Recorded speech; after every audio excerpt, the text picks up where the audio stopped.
আজ সকাল সকাল উঠে পড়েছিলাম, তো উঠে দেখো বাসি কাজটা সেরে নিয়েছি। সেরে নেওয়ার পরে আমি জল খেয়ে নিচ্ছি।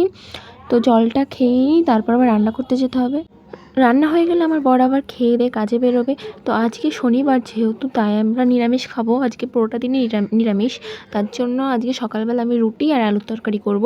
তো আমি দেখো প্রথমে আলুটাকে কেটে নিচ্ছি আলুর তরকারি করার জন্য। তারপরে বিকেলবেলা আমরা ঘুরতে বেরিয়ে গেছিলাম। মানে আমাদের যখনই মন হয় আমরা তখনই ঘুরতে বেরিয়ে যাই। কী বলবো বলো, বিয়ের আগে থেকে আমাদের এটা অভ্যাস হয়ে গেছে।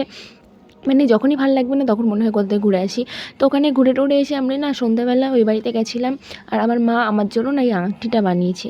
তো আমি এই আংটিটাই তোমাদেরকে দেখাচ্ছিলাম, মানে আর আমি নিজেও পরে দেখছিলাম যে কীরকম হয়েছে। মা আমাকে ছবি পাঠিয়েছিল অবশ্য, কিন্তু ছবিতে দেখা আর সামনাসামনি দেখা অনেকটাই পার্থক্য। তো আমি হাতে পরে নিয়েছি, তো দেখো কীরকম লাগছে।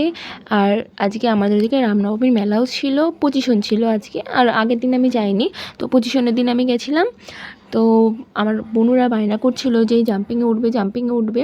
তো মামা লাস্ট পর্যন্ত ওদেরকে উঠিয়েছে।